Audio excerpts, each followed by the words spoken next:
All right, we are here with Gurdarshan Mangat ahead of one championship, 158 Friday, June 3 in Singapore. How are you doing, sir?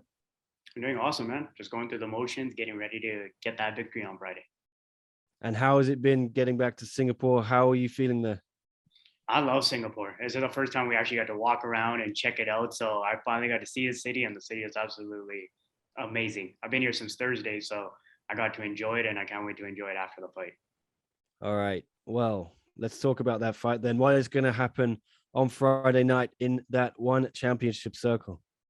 I think you're just going to see the most dominant version of myself. I've improved everywhere. I'm a well versed mixed martial artist, and I think it's just going to be too much for Y2K in this fight.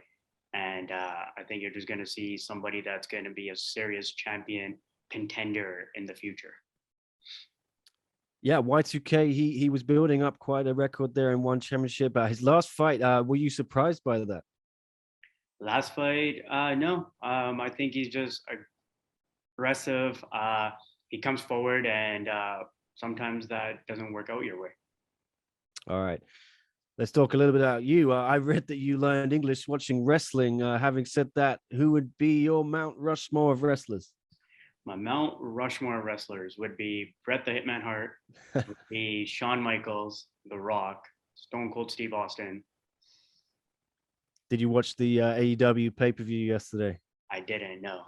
The WWE guy? Yeah, I got a friend on there.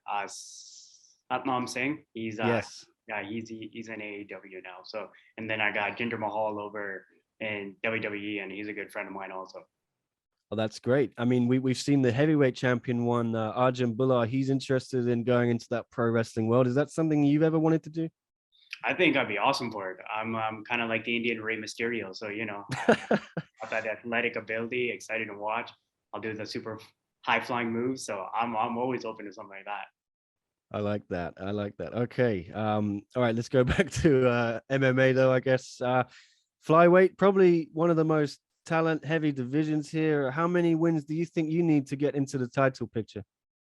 I think next 2-3 wins, I think puts me in the title picture and the flyweight division. I think whoever champ of the flyweights is basically the best pound for pound guy in one championship. I think that is the deepest division in one is the toughest one, and so you're from on top of the mountain, and I believe that's where I'm headed.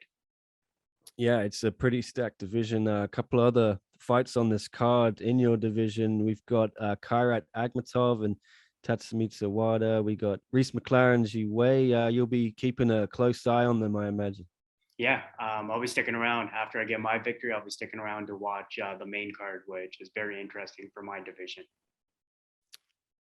And tell us a little bit, I think, about your how you got into this. Your grandpa, I think, was pretty instrumental in you becoming an MMA fighter, right? Yes, he was instrumental in it. It was something that ignited in me to pursue.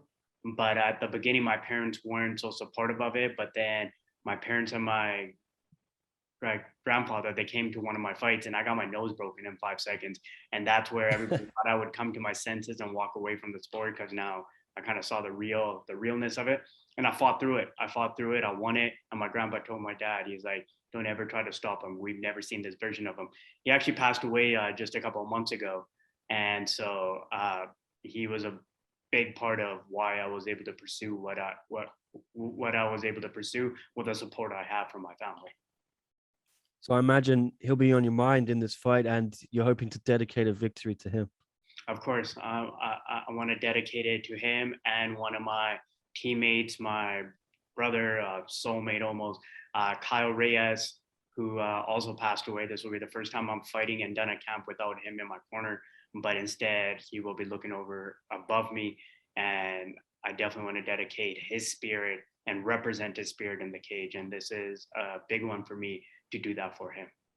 Yeah, I know that was a big loss for everyone at the gym. I'm so sorry. How is it difficult when it must be so horrible when things like that happen? How do you deal with it and keep training and keep pushing forward?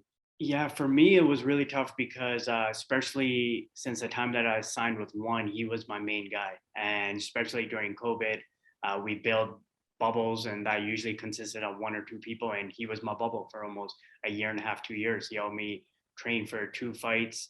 That it actually didn't end up happening. but me and him were together 24/7, even living together almost at one point.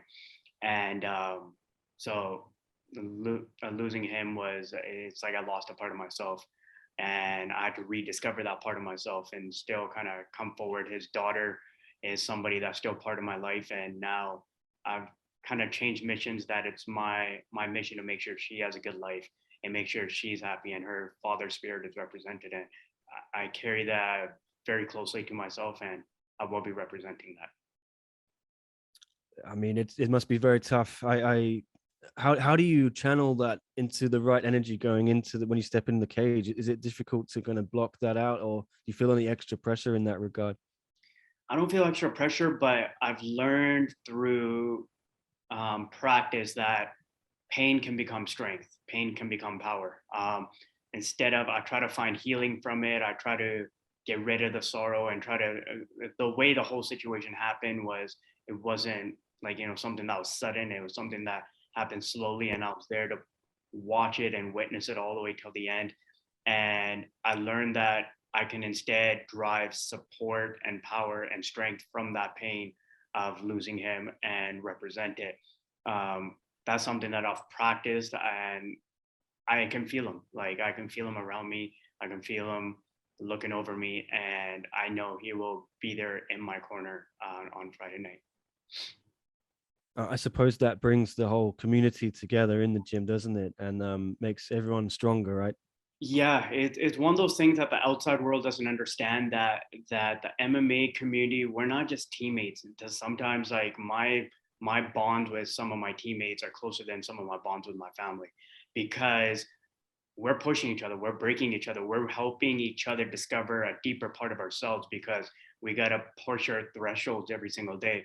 And so I don't have any tattoos or anything, but I got scars from Kyle all over my back, on my body, and those mean more to me than any kind of tattoo I can go get, because those are constant reminders that we had those moments. And it's just the family dynamic in an MMA gym is, I believe, even stronger than some of the ones that you have outside of the gym. And so it's not just teammates. I don't even call them teammates anymore. It is family. It's a different kind of warrior family. And are you there steps you take to try and help Kyle's family and everything like that? Do people come together in that regard? Would a bonus here help you perhaps to help them out a little bit? It's his daughter. It was really just him and his daughter. They were the teammates. They were this power crew. And of course, like, Kylie's always on my mind. Kylie's somebody that I want to give a good life to, somebody that I always try to bring a smile to, and she brings a smile to me. And a bonus would definitely be something that I'm going to be seeing her this summer. I'm going to be spending time with her this summer. So we'll definitely celebrate that together. And a big part of that would be, her dad's spirit is the one who carried me to those bonuses. Yeah, and what would it mean for you then to get this win with everything that's happened on such a big stage, one championship, 158? It means everything, because there was a lot of processing that went through in the past year since you last saw me. It was after that I lost him. There was a point where I don't know if I had the energy inside of me to come back and do this, because everything that related to MMA reminded me of him. He was somebody that was so close to me in such a short span of time, and everything MMA related was him. And we discussed it, we laughed about it, we had a lot of moments with it, we spent a lot of rounds sparring and training 24/7. But then I had to find something beyond myself, and that was his daughter, and showing that she's still here and that is a part of him. And that's what gets me in the cage, and that's what I want to represent, and that's what I want to bring to the high stages.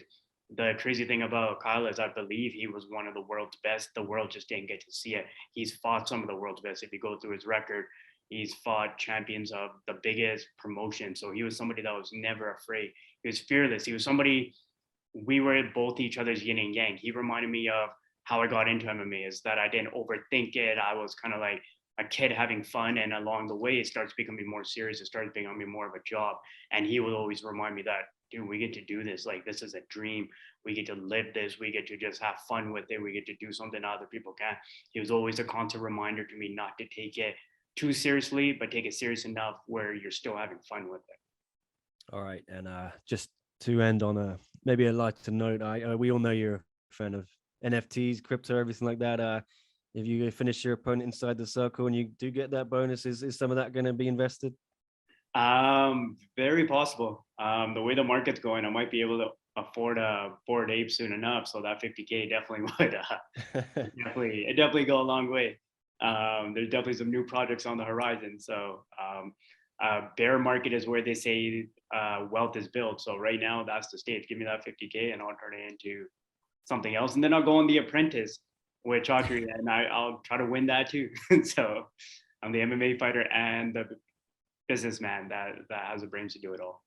Have you asked them about that? Would you really seriously like to go on The Apprentice? Oh, I would love to be on The Apprentice. So The Apprentice, when it was Donald Trump, like, before President Donald Trump, when I was in elementary, my dream was to be a mogul like him. Everybody in the yearbook in elementary, before I ever thought I would ever be doing MMA, that's what my mindset and what I was known as in the school was, an entrepreneur, always somebody that was always looking for the next business venture.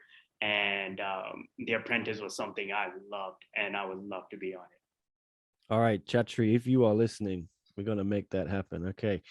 Yeah. Gurdarshan Mangat, thank you so much for speaking to us, and good luck for the fight on Friday. Appreciate it. Thank you very much. Thank you, bro.